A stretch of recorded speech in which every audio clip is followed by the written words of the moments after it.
Mike Griffith with the AJC Dog Nation joins us now. He is one of the big names in the SEC, and we go way back. We could tell some stories, but not even YouTube would allow them.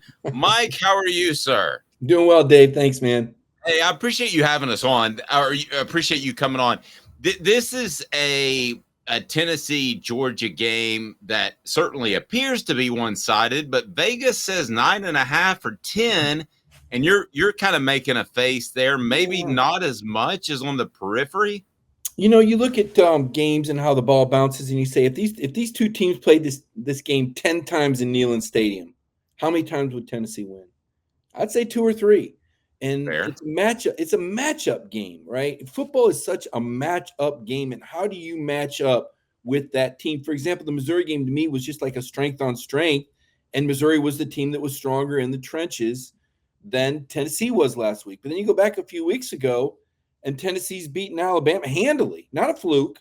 There's 30 minutes of football that said that Tennessee was a better team than Alabama in Tuscaloosa, much more decisively than Texas. So the ceiling for Tennessee is such that they definitely have a chance in this game, and because of matchups, Dave. And if you want me to dive into it, I guess I will. Here's the thing. I do. Here's what you need to know.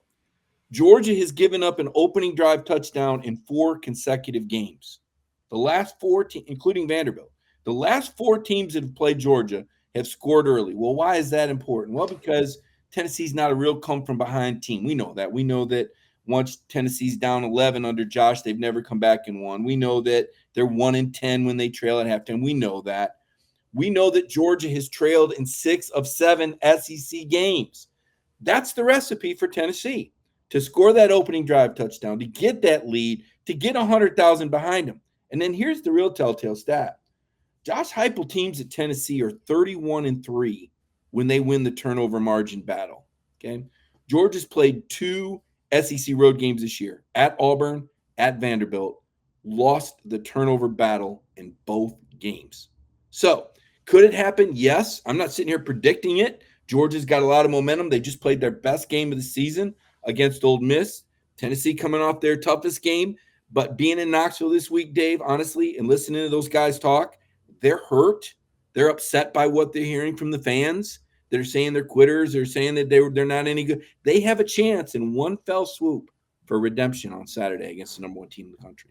Hit that like and subscribe button. Get on board now. If you got questions for Mike Griffith, we want to see it on the message board. So for those that don't think that Tennessee can beat Georgia and has absolutely no chance, what do you say, Peyton Manning? They're like, that is total bullshit.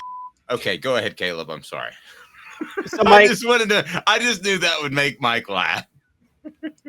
So, Mike, I agree with a lot of what you were saying, and I came into this week thinking, Georgia's on the road. Georgia has struggled on the road. I don't think they've I think the last time they covered on the road was their first road game last year. I don't consider Florida this year a road game. That's a neutral site game. And I thought that was a big deal. I haven't seen them, honestly, over the past 2 years be emotionally able to get up for games in back-to-back weeks because they just keep playing down to opponents. However, something Dave reported yesterday, which is that Tennessee fans are starting to mass sell their tickets to the game online, gives me a vibe that the culture, and I do believe the culture around campus seeps into players a lot of times. And I believe the culture around campus is, even though it's losing all perspective, is quitting on the season because there's nothing to play for. And my question to you is, how do the Tennessee players now get up for this game when I really do feel like if the fans have quit, I feel like a lot of players have psychologically quit on the season too. Yeah, and I'm with you. I was surprised at that vibe. I mean, I've been and I'm not here every day, and I probably see things maybe a little bit more from 10,000 feet. Look, I knew Tennessee, of course, they were going to drop off this year. I mean, you lost a generational quarterback in Hendon Hooker, probably the best thing you've seen since Josh Dobbs, who was amazing, and thank goodness the NFL has finally given him a chance. One of the best stories I've seen in a long time. You lost 2 incredible receivers on the perimeter, and then when Brew goes down this year, that's trouble, right? And now you lost another receiver against Missouri, and yet you've got a chance for a 10-win season. Go look in your record books. When's the last time Tennessee had back-to-back 10 or even 9+ wins in a season. I mean, what Josh has done, I mean, this is your guy. This is the guy. This is a fantastic football coach.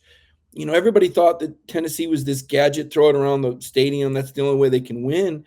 And he's shown you that he can win playing physical football with defense in the run game. And to me, that's a fantastic coach when you can win with what the talent you have is, because Georgia's different. Georgia's not the team they've been. They're not the dominant defensive front.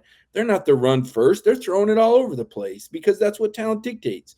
And Heupel, to me, is one of the best coaches in the country. So I'm a bit surprised, quite frankly, that Tennessee, I know they're hungry for success. I know that last year there was a lot of momentum, but you have to understand this is only year 3, and it takes time to build a culture, and it takes time to recruit your own players. I mean, 17 or 18 of those guys starting last year were Jeremy Pruitt guys, including Hendon Hooker. Give Josh a chance to get his guys in, and you lost a lot. So, but to answer your question, it's leadership, right? It's Jacob Warren. And when I asked him the other day at the press conference, do you feel like people are giving up on you guys? I mean, 3 weeks ago, you're beating Alabama by 2 touchdowns at halftime in Tuscaloosa. Who's the last time to do that? I mean, good grief. And he said, you know, we say we don't care, but we do care. And I really appreciated that honesty. And I reflected back to when I covered Tennessee and Jacob was a commitment. And I thought to myself, you know, isn't that nice? They're taking this local guy just as a throw-in. And this kid grew so much, and he's become such a fantastic leader. And that culture has gotten so strong. I can't believe more Tennessee fans aren't proud of what these guys are doing and don't understand. You know, okay, you lost to Alabama. You lost to Missouri's best team in 50 years. That's 2 losses. You lost at the Swamp, and the Swamp went crazy. It's some communication issues. That'll be the best win Billy Napier has before he gets fired. It's the SEC, man. I mean, sometimes the ball bounces, sometimes it doesn't. But again, I take it into that leadership. Those guys in the locker room know what they're capable of. I think they know that they can win the line of scrimmage against Georgia. Missouri did. Missouri won the line of scrimmage against Georgia. And then you need to have Milton have a good day, and you need your running backs to have a good day, and you need the crowd to be involved. And that's why what you just said about people selling tickets, and Dave, I know you remember when they sold the stadium out from under Philip Fulmer that year against Alabama. I mean, they essentially fired Fulmer before they fired Fulmer. I just hate to think, for your sake, that a home team would sabotage their own team's chance for success. That would be unfortunate if that's what's happening. We love the shout out to Jacob Warren. You can check out the Vol Report with Jacob, brought to you by Campbell, Cunningham, Taylor, and Hahn. It's on our YouTube channel. Look at me. I got LASIK, so I can see. I love it. Life is better when you see better. CCTeyes.com. You know, I got to work a read in there, Mike. So you talked about trends, but personnel. Where do you think that Tennessee at least is equal or maybe has an advantage?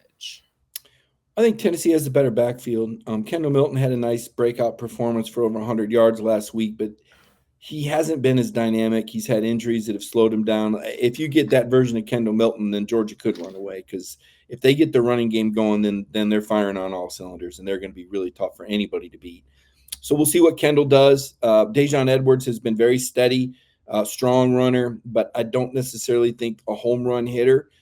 The key for Tennessee is going to be to get ahead early and get the run game going, get the line of scrimmage going, stay out of those long down and distance situations. Kirby and his coaches will absolutely kill you if you get behind the chains. They will beat you, and they will lock in, and they will figure you out. And they can figure out all they want, but if your lineman is blocking their defensive front and you have that running game going, and look, it was just going into last week, Tennessee was leading the SEC in rushing and rush defense. That's why I said I was championing Josh as a potential SEC coach of the year if he beats Missouri, because of the way they've had to win. It's so impressive to me what he's done with really a complete rebuild offensively. I mean, look, you lost 4 guys in the first 3 rounds of the draft, first-round offensive lineman, Hooker, and then 2 third-round receivers that were both fantastic. And then you lost your best guy this year in September, your best perimeter threat. So I've been impressed with Josh. We'll see how dug in they are. Dave's question was where do you match up favorably? I think the run game, that's going to be a real battle to see if either team or who runs the ball better. I think the turnover battle is going to be very important. We threw that stat out there earlier. Josh is 31-3 when they win the turnover battle. Georgia's lost the turnover battle in both of their road games. So you got to turn them over. You got to score early. You got to build momentum, because even though, 5 or 10,000 Vol fans might have jumped ship to, start to watch more basketball or something, it's still going to be a lot more orange and white than there is Georgia fans. Make no mistake about it. It's going to be loud. Georgia has not dealt. Jordan Hare is pretty loud too, but I think Neyland is louder, quite frankly, when things are going better for the Vols. So I'm not predicting a Tennessee win. I'm not coming in here to blow sunshine up your tail or anything. I think Georgia's shown that they're resilient. I think Georgia finds ways to win. I think Carson Beck is an NFL quarterback who really settled into his groove last week, but they haven't done it on the road. They have not looked impressive on the road. And this is a chance for history for Georgia. And I write these notebooks every week, so I know these numbers. I don't expect you to know these numbers. But if Georgia wins, this will tie an SEC record for most consecutive wins. I mean, Paul Bear Bryant from 78 to 80, Gene Stallings from 91 to 93, won 28 in a row. This would be 28 for Kirby Smart. And is that's SEC games, right?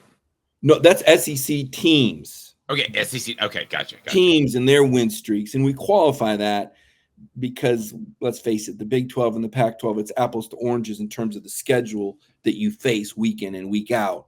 In addition to the fact you throw in that this is the modern era, and obviously it's more impressive now than when Bear Bryant did it and when Gene Stallings did it, because there was no college football playoff. There was no I look over at the Alabama roster, and they're starting wide receiver and middle linebacker are Georgia guys. I look in the LSU secondary, their starting safety is a Georgia guy. What has Georgia got in return? Well, they got 2 receivers, Ra Thomas and Dominic Lovett, and a defensive back named Tyke Smith. That's it. Ole Miss had 28 transfers in their 2 deep. Georgia's got 3 on the whole team. So the way Kirby's built it, the old-fashioned way, I don't know how much longer you can do it that way. But that's how Georgia's done. But yeah, make no mistake about it. Tennessee measures up in the trenches. Dave, I'm looking at the numbers right here. Look at this right here. Tennessee run defense. They give up 2.9 yards per rush. Georgia gives up 3.8 yards per rush. Tennessee gives up 97 yards rushing per game. Georgia gives up 107 yards rushing per game. Don't tell me it's the schedule, because Georgia's schedule is not better than Tennessee's. So these guys have played hard. I think it's a tough team. I think that these kids are dedicated, and I think the world of Josh Heupel. I think he's your guy, man. I think this is a long-term guy that could lead Tennessee back where they need to be. I mean, I love everything about Heupel, his poise. I like that he's not mouthy and flashy. He's got a little bit of an edge. He can be a smart ass. He can cut you a little bit, but he doesn't overdo it. He doesn't run in front of the cameras. He's got a statesmanship, and he's got a leadership. I mean, this guy led a team to a national championship as a quarterback. That doesn't just happen. This guy's got it, and he fits what you want. So this whole give up and moaning and groaning, I don't get it. Like, look, this is it. Like, did you forget what it looks like to have him? Because this is him. This year's this year. Stuff happens, right? But you were competitive against Alabama. Florida got away from you again. That was the swamp. That was all the swamp. I contend Florida's probably not going to win another game this year. Things happen, right? Missouri is really good. Missouri is driving for the game-winning touchdown on Georgia in the 4th quarter in Sanford Stadium, and Brady Cook throws a pick. I mean, that's how close that game was. You look at the numbers, and they're dead even. Missouri played Georgia even in Sanford Stadium. So I give the Vols a little bit of a pass on that one, Dave. Stuff. Go ahead, Caleb. So Mike, I wanted to just ask you quickly about Carson Beck, because you said he's an NFL quarterback. I got to be honest. I didn't believe in the Mike Bobo Carson Beck combo this year. Not that I didn't believe in Carson Beck. I didn't believe in Mike Bobo. And I'm still not sure I do believe in Mike Bobo, but I've been proven wrong to this point. How has Carson Beck not yet had a game where he looks like a first-year starter? He's not had one game yet where he's like, wet the bed. And that shocks me. this year? Well, a couple things. Number one, the whole Mike Bobo thing was a fallacy. And again, you don't cover the team every single week, so you wouldn't know this. But when I go down this list, it'll blow you away, Caleb. So the winningest quarterback in Georgia history, Dave remembers his name because he said it wasn't allowed in Neyland Stadium, and then he came in and beat him. I couldn't believe. Remember that when David Green said that? I'm like, oh, this guy's going to get his ass kicked. And then they come in. That made me think of Eric Ainge saying Sanford Stadium. Oh, no. I wasn't going there. I was not. Go there. Which, by the way, Eric was a hell of a quarterback, But anyway, David Green is the winningest quarterback in Georgia, hit 42 wins. That was a Mike Bobo quarterback, okay? The richest number one overall contract ever was by a guy by the name of Matthew Stafford, who was coached by Mike Bobo. The SEC's all-time leading passer is Aaron Murray, who was coached by Mike Bobo. The highest scoring Georgia team in history, not Todd Monken, 2014 Georgia, with a quarterback named Hudson Mason, Mike Bobo offense. This guy is a very accomplished offensive. Oh, and by the way, he's in the top 5 all-time passers in Georgia football history. Top 6. So this is who played with Kirby. So he's got this relationship with Kirby, his head coach, right? They're on the same wavelength. Nobody's fighting. Nobody's arguing. Nobody's wondering what the other guy's agenda was.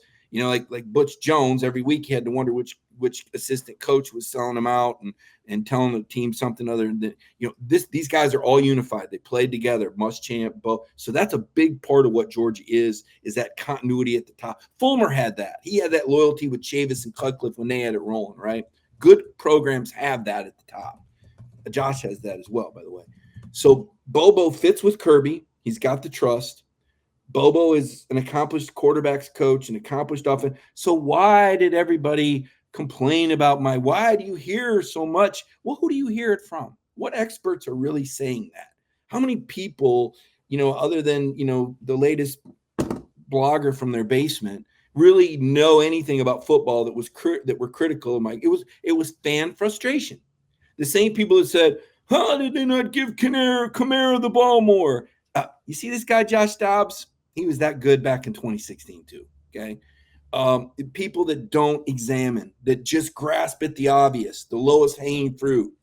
Mike Bobo is a good football coach. Now, he went to Colorado and didn't have a very good experience as a head coach. He went to Auburn and tried to be an offensive coordinator there for that Brian Harsin disaster. And then he was at South Carolina trying to make lemons out of lemonade. So, how good was Todd Monken before he was at Georgia? That you didn't hear anybody talking about him? Oh, well, now he's a genius. Well, what do you know? Give him the best talent in the country, and he's pretty good, right? So Bobo's come in there. He served as an analyst last year, Caleb, so he already knows the personnel. So he's not really a new coordinator because he was in there last year. And as for Carson, he did have those sort of performances in scrimmages against one of the best defenses in the country. I still remember in the spring when Kirby came in after one of these scrimmages and said, when things go bad, you can't go Full Metal Jacket. And what a hell of an analogy that was. If you've seen that movie, I mean, the guy just. What does that mean? That he could get shot by a private? No, the guy lost his mind in that movie. Remember that? No, but you're saying Kirby, but he shot the leader. Well, I don't think that's going to happen at Georgia. I wasn't taking it. Leave it to Hook to take it to the next level. I didn't go there. Maybe okay. I don't know. Maybe Curry beefed up the security that day, so I don't think so. But Carson had a 3-interception scrimmage, and went Full Metal Jacket, as Kirby would say. Like, you can't let one mistake become 2 mistakes and that's kind of what I've been waiting on, just like you. Like, is this Carson back? When is he what's going to happen when adversity strikes? What's going to happen? It hasn't really struck that hard. Now, Georgia caught a break with schedule. I think they caught a break not playing Oklahoma. That was not their fault. Oklahoma chose to join the league, and therefore there would be no return game, etc. But that worked out. They needed that soft schedule. So this team has had a chance to grow. Kirby's had a chance to play a lot of these young guys. Carson's had a chance to settle in, Caleb, and become that guy. And Bobo's had a chance to kind of figure out his personnel. They've been like practice games. Ball State, UT Martin, UAB, Vanderbilt, South Carolina. They trailed 10 at home, South Carolina at halftime, by the way. So that's what I'm saying. This team has gotten better week by week by week. And this is going to be a really tough Neyland Stadium, man. And the Georgia-Tennessee hook, I mean, these teams have been kind of a pain in the ass for each other when they've been good over the years, right? We've seen Georgia spoil Tennessee seasons and vice versa. Yep. Okay. Last thing I got for you, Mike. I'm going to ask you today's tough question brought to you by Andy Mason, AndyMasonRealEstate.com. Andy Mason, best service, best price in the biz. East Tennessee, 40 years of experience. AndyMasonRealEstate.com. Today's tough question. Today's tough question. Take a side. Take a stand. The Dave Hooker Show, a presentation of OffTheHookSports.com. So it was going to be, can Tennessee beat Georgia? But I believe it's obviously you think they can, not will necessarily, Mike. But scale of 1 to 10. 10, Tennessee is definitely going to win. 1, Tennessee has 0 chance. Where would you put it? How would you quantify Tennessee's odds against Georgia this weekend?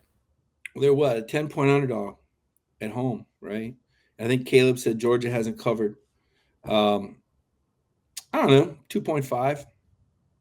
Okay. 1 and 4. I mean, puncher's chance. Absolutely. Look, I mean, Auburn was almost had Georgia beat in Jordan-Hare Stadium this year. Isn't Tennessee as good as Auburn? I think Tennessee's as good as Auburn. I mean, I'd take Tennessee over Auburn head-to-head on a neutral field this year. And they're at home. Now, Georgia's playing better than they were when they played Auburn. But the fact that Georgia hasn't played well on the road is what gives me that inkling in that scenario. The fact that Georgia's given up opening drive touchdowns 4 straight games, the fact that they've trailed in 6 out of 7 SEC games, that tells me that Tennessee's going to have a lead at some point in this game. And once you tell me that, and I know the crowd factor, right, that increases, okay, well, now how do these scenarios play out? But I think, listen, be clear about it. I think Georgia's going to win. I predicted Georgia win right around that 10, 13-point margin. But, yeah, there's a scenario out there. I mean, you guys get amnesia? Weren't we all watching Tennessee and Alabama just a few weeks ago? I mean, they were kicking Alabama's ass all over Bryant-Denny Stadium for a half of football. Now, Bama responded, but Jalen Milroe's a different kind of cat, all right? He can literally put a team on his shoulders. Carson needs to coordinate. You guys know that Brock Bowers hasn't had 30 yards receiving in either of his games against touchdown or scored a touchdown against Tennessee.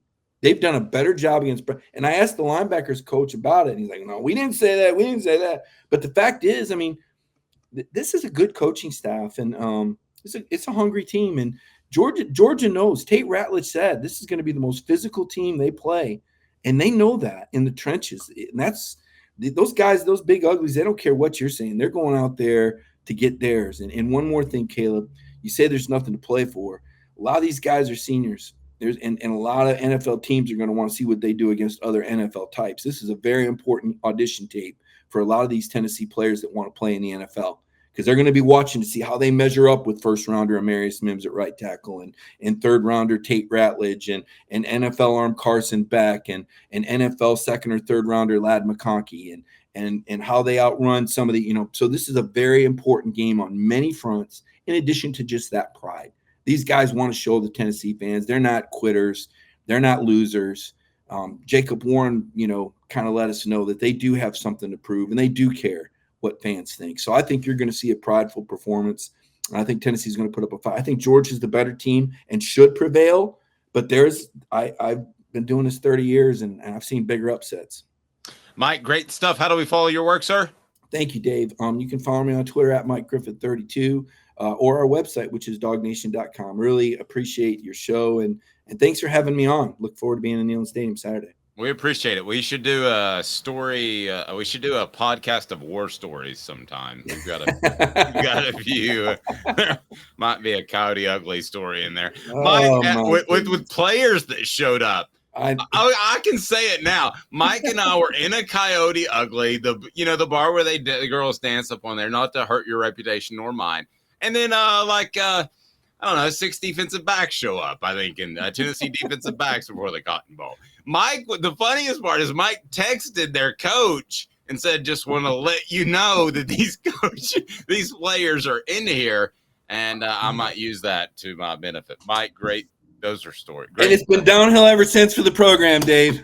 My fault. They should have been out partying with half-dressed chicks. I tried to pump you all up with Butch Jones. People didn't want to hear it. Isn't it? But seriously, though, in our business, we are objective, but every now and then you run across people that you can't help but root for.